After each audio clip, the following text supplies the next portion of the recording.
മഹാലക്ഷ്മി സീരിയലിൻ്റെ പുതിയൊരു എപ്പിസോഡിൻ്റെ promo review വിശേഷങ്ങളിലേക്ക് എല്ലാവർക്കും സ്വാഗതം. അങ്ങനെ നമ്മളുടെ മേഘനാഥനെ പോലീസ് പിടിച്ചുകൊണ്ടുപോകുന്ന ആ ദൃശ്യങ്ങളെല്ലാം ടി വിയിൽ കാണുന്ന വാമദേവനും അതുപോലെ സീമന്തിനിയും സ്വാതി എല്ലാവരും ഭയങ്കരമായിട്ട് ഷോക്കായി പോകുന്നുണ്ട്. ആ സമയത്ത് സീമന്തിനി പറയുന്നുണ്ട്, ഞാൻ പല പ്രാവശ്യം പറഞ്ഞതാ അവനോട് ആവശ്യമില്ലാത്തതിനൊന്നും പോകണ്ടെന്ന്. ഇനിയിപ്പം ഈ കൊച്ചിൻ്റെ കാര്യം ഓർത്തിട്ടാണ് എനിക്ക് വിഷമം. അവൻ്റെ ജീവിതം എന്തായാലും നശിച്ചു. അവനെ ചെറുപ്പം മുതലേ സ്നേഹിച്ചുകൊണ്ട് നടന്ന അവൻ്റെ മുറപ്പെണ്ണ് അവനെ ഉപേക്ഷിച്ചിട്ട് പോയി. അതും അവൻ്റെ കയ്യിലിരിപ്പ് കൊണ്ടാണ്. ഇനിയിപ്പം കഞ്ചാവ് കേസിൽ പ്രതിയായ ഒരുത്തൻ്റെ പെങ്ങളെ വിവാഹം കഴിക്കാൻ ആരെങ്കിലും വരുമോ, അച്ഛനും മോനും അനുഭവിക്കുന്നൊക്കെ പറഞ്ഞ് സീമന്തിന് ദേഷ്യപ്പെട്ടുകൊണ്ട് അങ്ങോട്ട് പോകുമ്പോൾ നമ്മളുടെ മേഘനാഥൻ സാദിയോട് ചോദിക്കുന്നുണ്ട്, അമ്മ എന്നോട് ഇങ്ങനെ ദേഷ്യപ്പെടാൻ ഞാൻ എന്ത് തെറ്റാ മോളെ ചെയ്തത്, ഞാൻ എന്തെങ്കിലും ചെയ്തിട്ടാണോ എന്ന്. ഈ സമയത്ത് പ്രതാപൻ വാമദേവനോട് വന്നിട്ട് പറയുന്നുണ്ട്, എന്തായാലും ഇതിൻ്റെ പിന്നിൽ മാർക്കോ തന്നെയാണ്. അന്ന് സാഗറിനെ കഞ്ചാവ് കേസിൽ കുടുക്കിയത് മേഘനല്ലേ, അതിൻ്റെ പ്രതികാരമായിട്ടായിരിക്കും ഇപ്പം മേഘനെയും കഞ്ചാവ് കേസിൽ കുടുക്കിയേക്കുന്നത്. ഇതിൻ്റെ പിന്നിൽ മാർക്കോ മാത്രമല്ല, കണ്ണനും മഹാലക്ഷ്മിക്കൊക്കെ ഇതിൽ പങ്കുണ്ടാകുന്നു. ആ സമയത്ത് വാമദേവൻ പറയുന്നുണ്ട്, ശബരിമലയ്ക്ക് പോകാൻ മാലയിട്ടിട്ട് അവൻ ആദ്യം ചെയ്ത പ്രവൃത്തി ഇതാണല്ലോ. അതാ ഞാൻ പറഞ്ഞേ, കണ്ണനെ മഹാലക്ഷ്മീനെ ഉപദ്രവിക്കാൻ നമുക്ക് ആർക്കും സാധിക്കില്ല. അവരെ നമ്മൾ ഏത് രീതിയിൽ ഉപദ്രവിക്കാൻ ശ്രമിച്ചാലും തിരിച്ചടി കിട്ടുന്നത് നമുക്ക് തന്നെയാണ്. എൻ്റെ അവസ്ഥ തന്നെ കണ്ടില്ലേ, മഹാലക്ഷ്മിയെ കൊല്ലാൻ നോക്കിയിട്ട് ഞാൻ വീൽ ചെയറിലായി.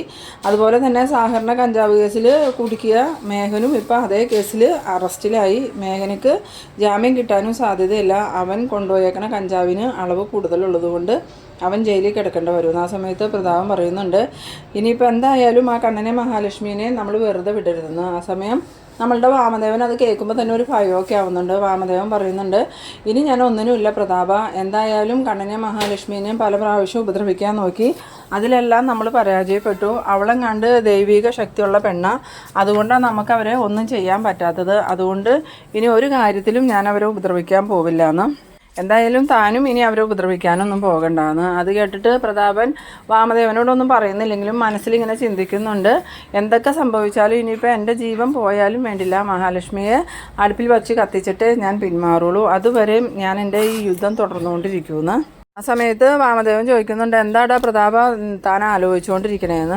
അത് ഞാൻ ഒന്നുമല്ല വാമേട്ട, ഇനിയും കണ്ണനെ മഹാലക്ഷ്മിയെയും ഇങ്ങനെ വിട്ടാൽ ശരിയാവില്ല, എത്രയും പെട്ടെന്ന് അവരെ രണ്ടുപേരെ ഇല്ലാണ്ടാക്കണമെന്ന്.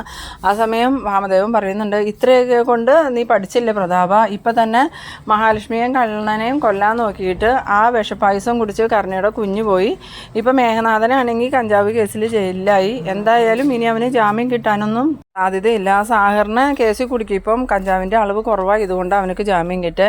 ഇതിപ്പോൾ 2.5 കിലോ കഞ്ചാവ് ഉള്ളതുകൊണ്ട് തന്നെ മേഘന് ഒരിക്കലും ജാമ്യം കിട്ടില്ല, അവൻ ജയിലിൽ കിടക്കേണ്ടി വരും. ഇനിയിപ്പോൾ അവനെ ജാമ്യത്തിൽ ഇറക്കാൻ ഏതെങ്കിലും വക്കീലിനെ ഏൽപ്പിക്കാൻ പോലും എൻ്റെ കയ്യിലാണെങ്കിൽ പൈസയും ഇല്ല. വല്ലാത്തൊരവസ്ഥയായല്ലോ പ്രതാപാന്ന്. ആ സമയത്ത് പ്രതാപൻ പറയുന്നുണ്ട്, എന്തായാലും ഞാൻ ഉണ്ണീനെ വിളിച്ച് കാര്യം പറയാമെന്ന്. ഈ സമയത്ത് നമ്മളുടെ സീമന്തിനി അങ്ങോട്ട് വരുന്നുണ്ട്. എന്നിട്ട് സീമന്തിനി പ്രതാപനോട് പറയുന്നുണ്ട്, നിങ്ങളൊക്കെ കാരണം ഇപ്പം എൻ്റെ മോന് ഈ അവസ്ഥ വന്നത്. അവനെ എല്ലാം പറഞ്ഞ് നേരായ വഴിക്ക് നടത്തേണ്ടതിന് പകരം കണ്ണനെ മഹാലക്ഷ്മിയെയും കൊല്ലണം എന്ന് തന്നെയാണ് പ്രതാപനും അതുപോലെ ഈ വാമേട്ടനും പറഞ്ഞുകൊണ്ടിരുന്നത്. ഇപ്പം എന്തായി, അവൻ ജയിലിലായി. ഇതിനു മുമ്പായിരുന്നെങ്കിൽ ഇവനക്ക് എന്തെങ്കിലും ഒരു ആപത്ത് വന്നാൽ ആ കണ്ണൻ തന്നെ സ്റ്റേഷനിൽ ചെന്ന് അവനെ ജാമ്യത്തിൽ ഇറക്കിയേനെ. ഇനിയിപ്പോൾ അതും പ്രതീക്ഷിക്കണ്ട. ഇനി നല്ലൊരു വക്കീലിനെ ഏർപ്പാട് ചെയ്യണമെങ്കിൽ എത്ര രൂപ കൊടുത്താലാ, അതിനാണെങ്കിൽ ഇവിടെ പൈസയില്ല. അച്ഛനും മകനും ജോലി ഇല്ലാണ്ട് ഇരിപ്പ് തുടങ്ങിയിട്ട് നാളെ എത്രയായി. പിന്നെ ഇപ്പോൾ ഈ കുടുംബം കഴിയുന്നത് തന്നെ കണ്ണൻ്റെ ഔദാര്യത്തിലാണ്. എന്നിട്ടും ആ കണ്ണനെ കൊല്ലാനാണ് അച്ഛനും മോനും നടക്കണേ. അപ്പോൾ പിന്നെ ദൈവങ്ങൾ ഇവരെ വെറുതെ വിടുമോ? ആ സമയത്ത് പ്രതാപൻ ചോദിക്കുന്നുണ്ട്, സീമന്തിനി എന്താ ഇങ്ങനെയൊക്കെ സംസാരിക്കണേ?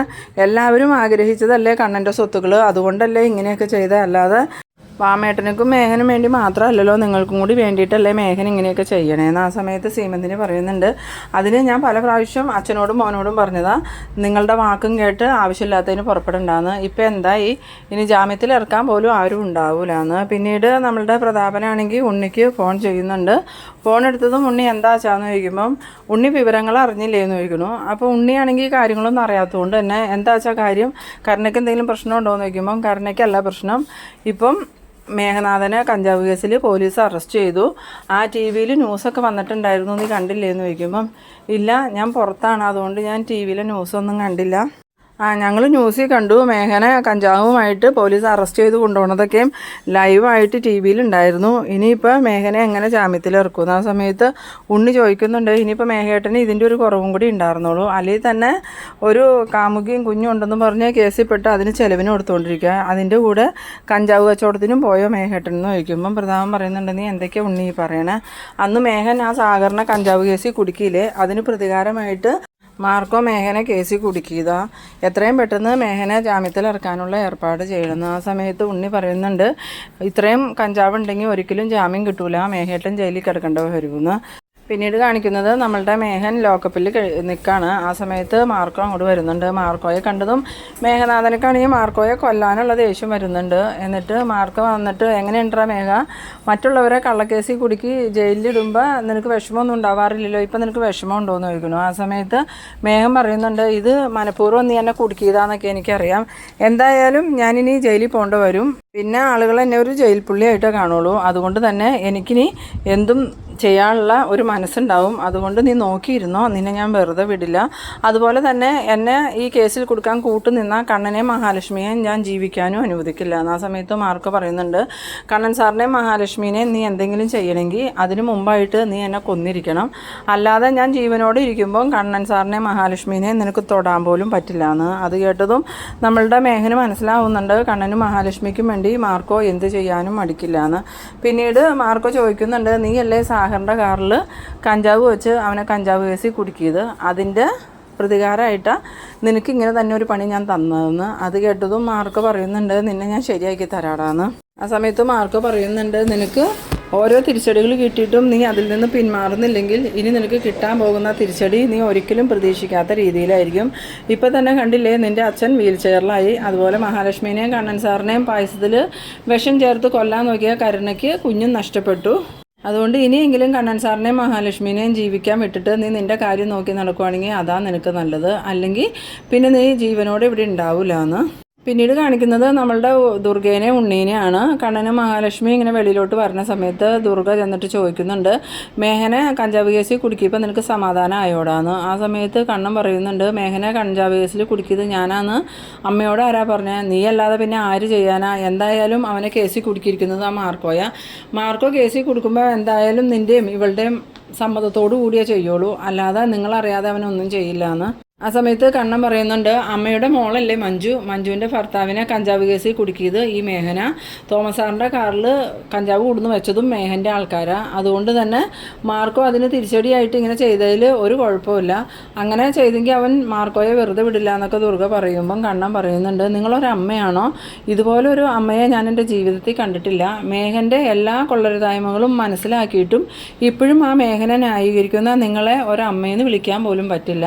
ആ സമയത്ത് ദുർഗ ചോദിക്കുന്നുണ്ട്, എന്നിട്ട് എന്താ നീയും നിൻ്റെ ഭാര്യയും മഞ്ജുവിനെ അംഗീകരിക്കാത്തതെന്ന്. ആ സമയം മഹാലക്ഷ്മി പറയുന്നുണ്ട്, സാഗറിൻ്റെ കൂടെ ജീവിക്കുന്ന മഞ്ജുവിനെ ഞങ്ങൾ അംഗീകരിക്കാത്തതുള്ളൂ, സാഗറിനെ വേണ്ടാന്ന് വെച്ചു മഞ്ജു എന്ന് തിരിച്ചു വരുന്നോ അന്ന് ഞങ്ങൾ മഞ്ജുവിന് എല്ലാവിധ സൗകര്യങ്ങളും ചെയ്തു കൊടുക്കും, അതുപോലെ നല്ല ജോലിയോ വേറെ വിവാഹമോ എന്ത് വേണമെങ്കിലും ഞങ്ങൾ നടത്തി കൊടുക്കും, അല്ലാതെ ഇപ്പം സാഗറിൻ്റെ ഒപ്പം ജീവിക്കുന്ന മഞ്ജുവിനെ ഞങ്ങൾക്ക് അംഗീകരിക്കാൻ പറ്റില്ല എന്ന്. ആ സമയത്ത് ഉണ്ണി പറയുന്നുണ്ട്, ഇനിയിപ്പോൾ സാഗറിനെ കഞ്ചാവ് കേസിൽ നിന്ന് നിങ്ങൾ രക്ഷപ്പെടുത്തിയാലും മേഘേട്ടൻ ഒരിക്കലും മഞ്ജുവിനെ ജീവിക്കാൻ അനുവദിക്കില്ല, അവസാനം മഞ്ജു മേഘേട്ടൻ്റെ അടുത്ത് തന്നെ എത്തുമെന്ന്. ആ സമയം കണ്ണൻ പറയുന്നുണ്ട്, അത് ഒരിക്കലും നിങ്ങൾ പ്രതീക്ഷിക്കേണ്ട, മഞ്ജു സാഗറിൻ്റെ കൂടെ ഉള്ള ജീവിതം മടുത്ത് തിരിച്ചു വരുമെന്നുള്ള സ്വപ്നം നിങ്ങളിനി കാണണ്ട, അങ്ങനെ ജീവിതം മടുത്തു കഴിഞ്ഞാൽ മഞ്ജു ആത്മഹത്യ ചെയ്യുമല്ലാതെ ഒരിക്കലും നിങ്ങളുടെ അടുത്തേക്ക് തിരിച്ചു വരില്ല, മേഘൻ്റെ കൂടെ ഇനി അവൾ ഒരിക്കലും ജീവിക്കുകയുമില്ല എന്ന്.